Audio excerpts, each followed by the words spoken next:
It's 1535. Francesco Sforza, the ailing Duke of Milan, dies without an heir. He had been married to the emperor's niece, so now the duchy reverts to Charles. After their previous defeat in the War of the League of Cognac, no Italian state dares to speak out against this. The only one to protest is Francis I, King of France. He claims to be the rightful heir to Milan. Additionally, he has a number of other claims. The king asserts that the Duchy of Savoy is rightfully his as an inheritance from his mother. The recently vacated duchies of Saluzzo and Montferrat are also claimed by France.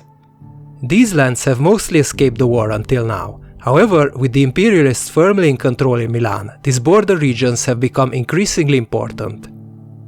In 1536, Francis decides that if he can't have Milan, he will at least have Savoy, Saluzzo and Montferrat.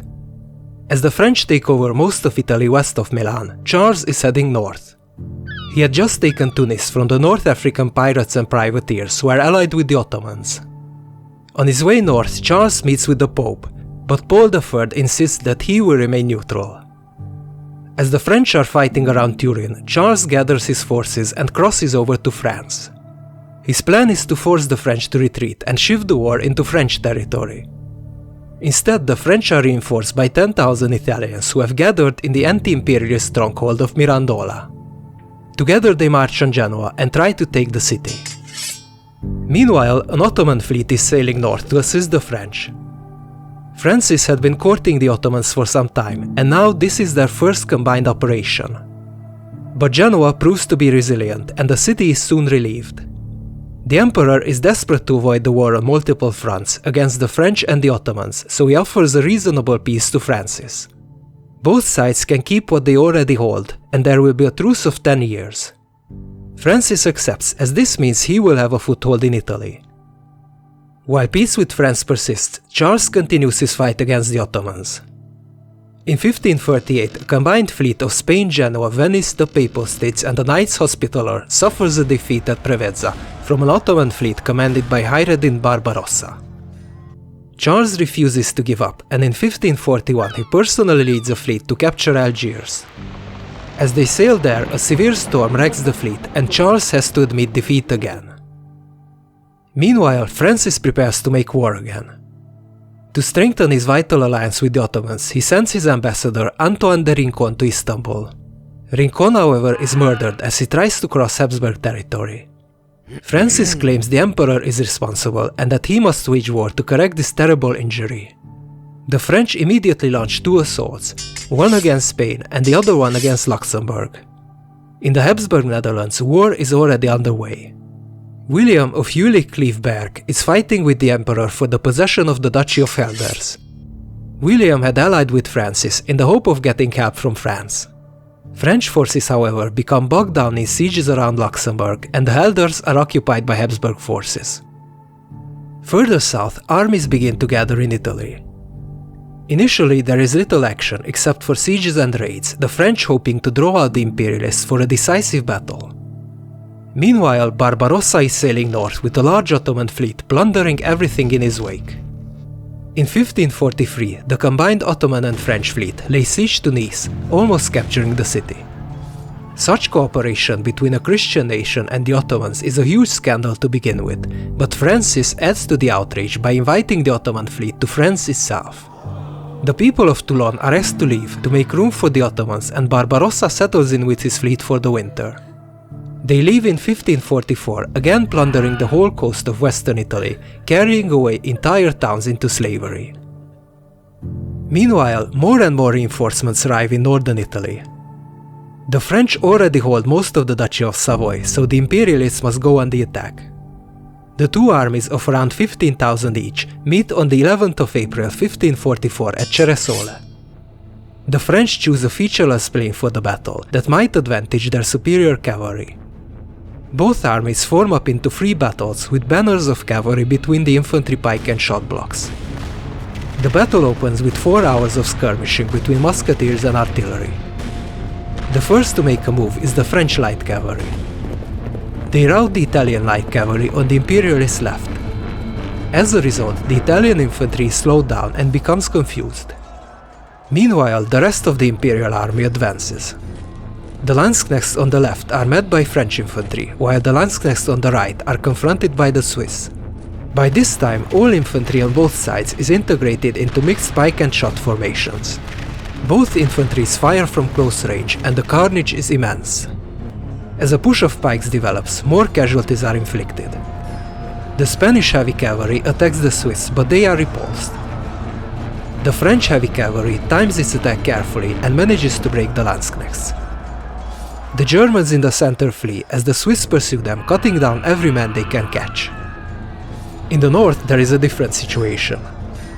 The Spanish infantry and Landsknechts prove superior to the Swiss and Italian infantry on the French left. As the French light cavalry chases away the imperialist Italian cavalry, a body of French heavy cavalry is left alone to hold the line. The French make several heroic charges, losing most of their men. But by this time, the Swiss and the French cavalry wheel around and surround the imperialist right. The Landsknechts and the Spanish are annihilated, only the lucky ones manage to surrender. This is a resounding defeat for the imperialists, however they still manage to hold on to Milan, repulsing an Italian contingent coming from Mirandola. The French fail to press their advantage because Francis discovers he has bigger fish to fry. The English have landed in the north, and the Emperor also plans a massive invasion of France. Francis had for a long time courted Henry VIII to become an ally. Henry was seen as a heretic for his break with Rome, therefore he was an unlikely match for the Emperor, who is seen as a representative of Catholics. However, Francis's attitude towards Scotland made the Franco-English alliance impossible. After the King of Scotland's death, Mary, his 6-month-old daughter, inherits the throne. James V of Scotland was married to Mary Guise, a high-ranking member of the French court and an ardent Catholic. As the regent of Scotland, she intends to keep the country firmly Catholic and in alliance with France. Henry VIII, on the other hand, would like to unite England and Scotland by marriage and also to reform the church there. These differences with the French drive Henry into an alliance with the Emperor. Charles and Henry agreed to invade France simultaneously with 40,000 soldiers each, outnumbering the French almost 2-1. In 1544, the Imperialists attack in the Palatinate, and the English attack from Calais. All the French can do is to defend. In this they are greatly aided by the numerous towns and cities along the border that have been fortified in a new style of star forts or trasse italienne. Both armies get bogged down, and their great size becomes a hindrance rather than an advantage, as supplies are hard to come by and transporting them overland becomes a logistics nightmare. As both advances stall, Charles realizes that war with his Protestant subjects has become inevitable. When the fighting season ends, the Emperor concludes peace with France, leaving the English in a bit of a lurch. By this time, Henry's men had captured Boulogne and are holding it firmly. To dislodge the English, the French assemble a huge fleet and attempt to invade England. The 1545 Battle of the Solent ends up costing the taxpayer dearly, but not achieving anything else, both countries losing their flagships to accidents.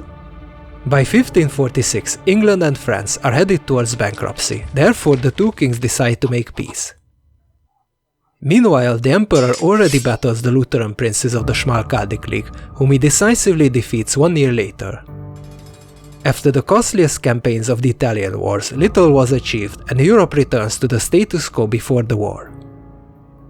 In 1547, both Francis I and Henry VIII die. Henry's son Edward VI becomes King of England and the country takes a decidedly Protestant turn. All this is reversed in 1553 when his eldest sister Mary becomes queen. Mary wants to commit England to the Catholic cause, so much so that she marries Philip II, the Emperor's son. France's young monarch Henry II views this Habsburg-Tudor alliance as a grave danger to France. He would also like to continue his father's war in Italy. To further his plans, he relies foremost on his allies and agents.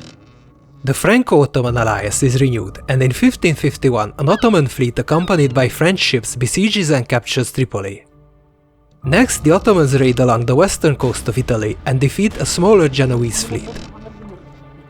In the north, Henry forms an alliance with the Protestant League headed by Maurice of Saxony. In 1551, as the Protestants attacked Tyrol, the French occupied the free border bishoprics of Metz, Verdun and Toul. The Imperialists launched two attacks in 1552 and in 1554, but both are repulsed and the French retain the bishoprics.